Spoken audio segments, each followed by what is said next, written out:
people remember what the symbol Sankofa actually means? It's an Adinkra symbol. It's a bird that is looking back toward the past and has an egg in its mouth, which points toward the future. Yeah. So Sankofa Community Empowerment, our role is to create spaces where people of African descent can come together and build, whether it be an African-centered Saturday school, a brother circle, a sister circle, or these spaces which we call our Sankofa Circles or Sankofa Healing Circles.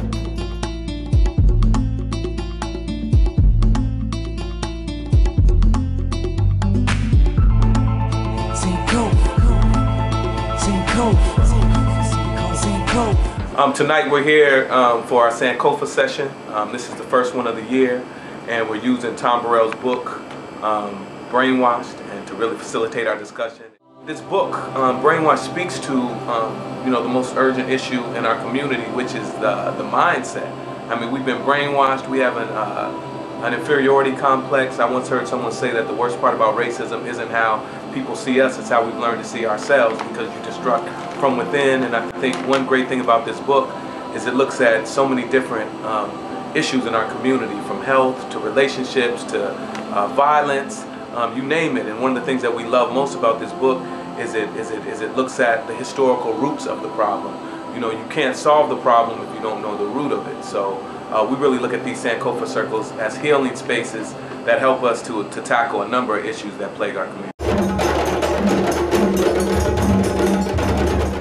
Who are economics to build and maintain our own stores, shops, and other businesses, and thrive from it together. Purpose to make our collective vocation the building and developing our community in order to restore our people to their traditional greatness. We use a model that we call the self-collective root responsibility model, self-collective root responsibility. So as we have this conversation, the first wave of questions, whatever the topic is, relate to how it impacts you personally. Then the next wave, collective, what's the root of the issue, and then responsibility. And the process, we're very intentional with that process. A lot of times when you bring black folks together, you ask a question and somebody wants to jump and go right to the root. We really feel it's important that we get to learn from the collective. Who has an idea as to what it means to actually be brainwashed? Living by standards that's not your own. I would think of persistent media messages in various forms that are designed to infiltrate your mind and take root. So, and it kind of fits into what was already said. Any method of controlled, systematic indoctrination, especially one based on repetition or confusion. Brainwashing by TV commercials as an example. Has the community been brainwashed in any way as it pertains to how it sees itself in relation to white people? I've definitely been brainwashed. I come from a family, my mother and father were together until the day they died. Happy, healthy relationship.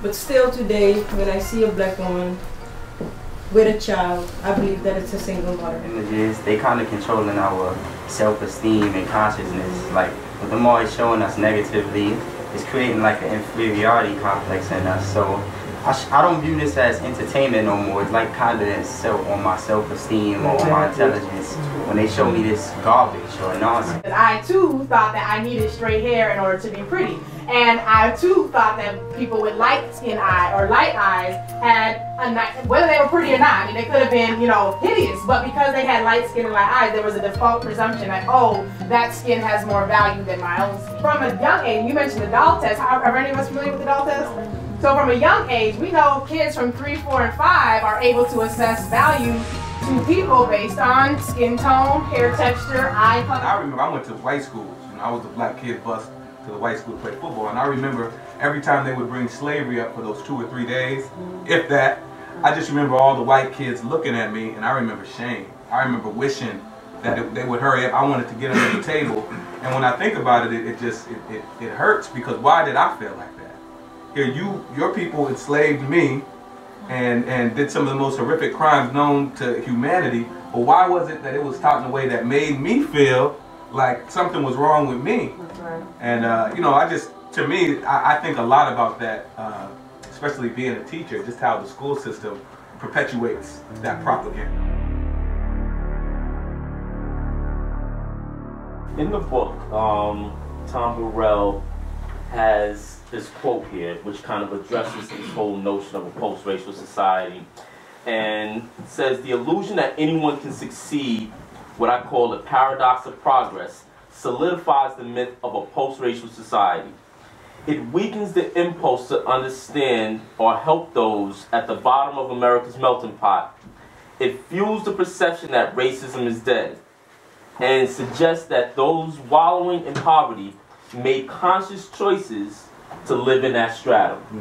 Okay, so where you are, what's going on with you, it's your fault. Look, he made it. He did it. What's wrong with you?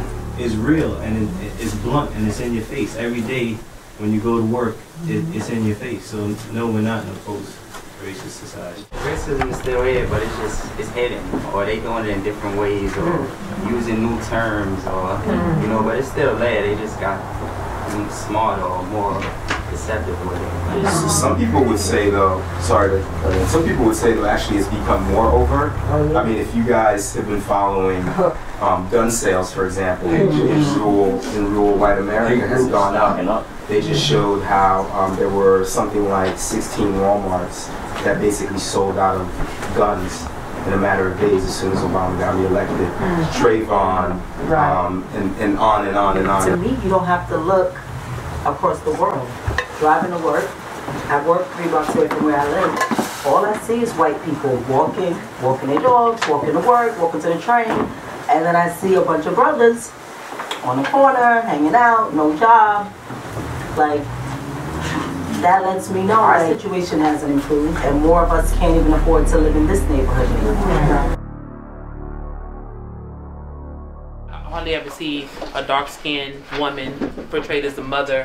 When I look at bank commercials or advertisements or stuff on TV, it seems to be a dynamic, or especially when they do the little girl, and I'm not saying anything about we all black, whatever, but they have the, you know, the light-skinned curly hair image of a little girl. I hardly ever see the pigtails or the barrettes, you know, that I grew up with, as an image of a family. See, now our kids don't even have an appetite. They just have an appetite just for, to me, some of the most negative stereotypes in mankind, just from materialism, just misogyny. I mean, you name it, and that's their appetite. To the extent if you play them something that's out of that box, a lot of times they don't even have an ear to listen to it. So to me, I feel like between hip hop and reality TV, and I feel like those images are the most prevalent images in our community right now, especially for young people.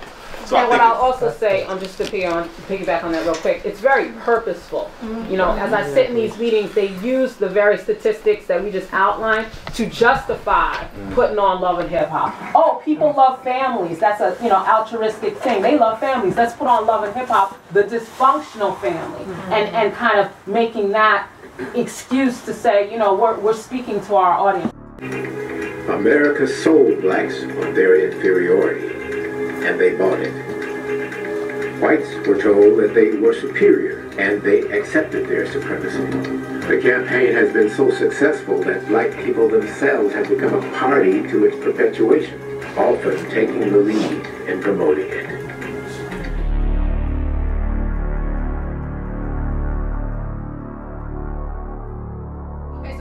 Go into what we call the Sankofa analysis. We're going to kind of be a little bit more challenging and really try to go delve a little bit deeper, because one of the things he talks about is the way we now see ourselves as black people was a part of a necessary mind shift that would allow power to be maintained. They could not say on the one hand, all men are created equal, while at the same time having this completely unequal space being created. And they needed to use the first 2 words we talked about, propaganda, brainwashing, in order to facilitate the process of not just convincing white people they were superior.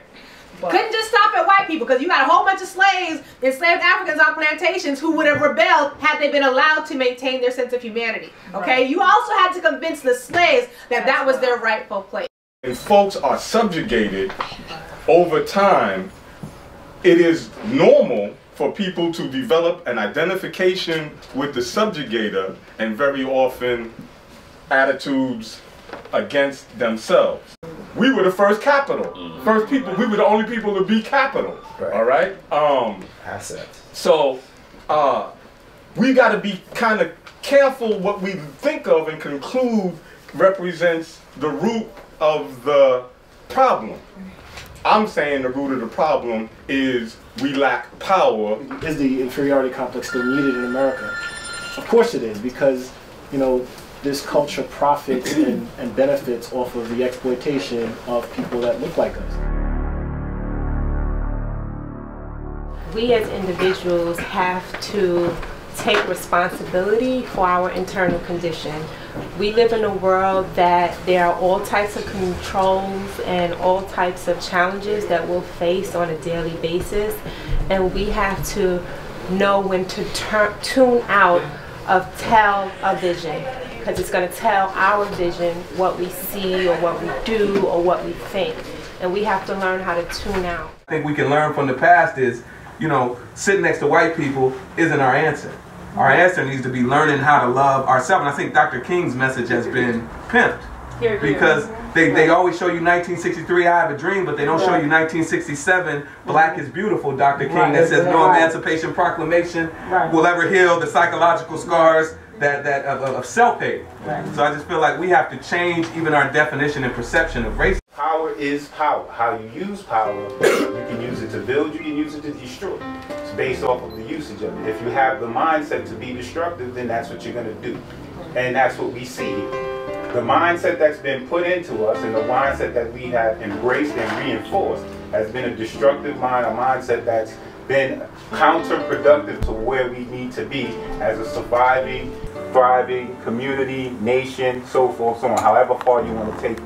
So that was one of the first things that came to mind. I still have to, on a daily basis, address the fact that I was raised in a society where I became addicted and was taught to become addicted to valuing whiteness greater than myself and greater than everybody that I see in this room. And if I don't treat my addiction as an addiction, I will continue to be a junkie. We all have variations of the same sickness, right? So these spaces are really critical for healing. Not everyone has the opportunities, I know I speak for myself, to be able to speak freely about the realities that are going on in my mind, that on a regular 8, 9, 10-hour day, I can't really facilitate, discuss, come to conclusions so that I can take those opportunities to make different changes and opportunities, you know, in our collective lives, in my own life. So this is also a healing space, which is critically important for us as a community because we are all variations of the same sickness.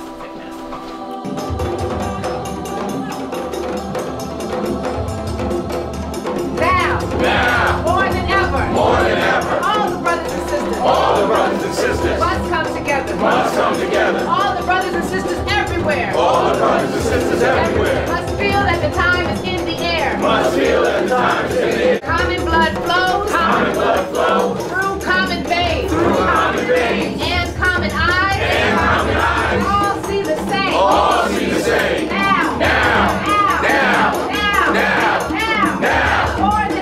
More than ever, all the brothers and sisters, must come together. Ashe. Free the land.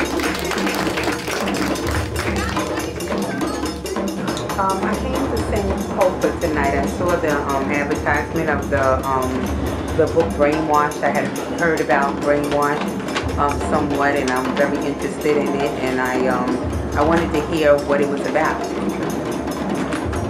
How did you like the session?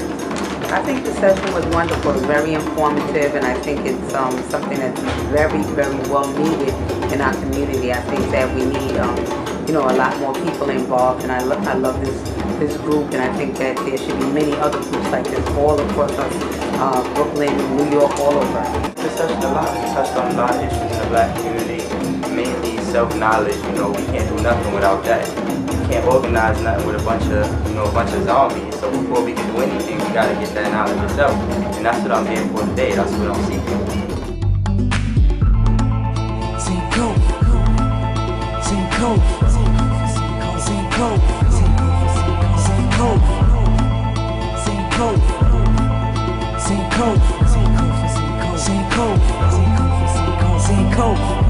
It can't be shackles on my neck, my wrists and feet. This can't be right, this can't be life. Feel like I'm in the room, but there ain't no lights. All I feel is body, shoulder to shoulder. I can hear him beeping over and over. It's driving me crazy. Somebody say something, something, something, something.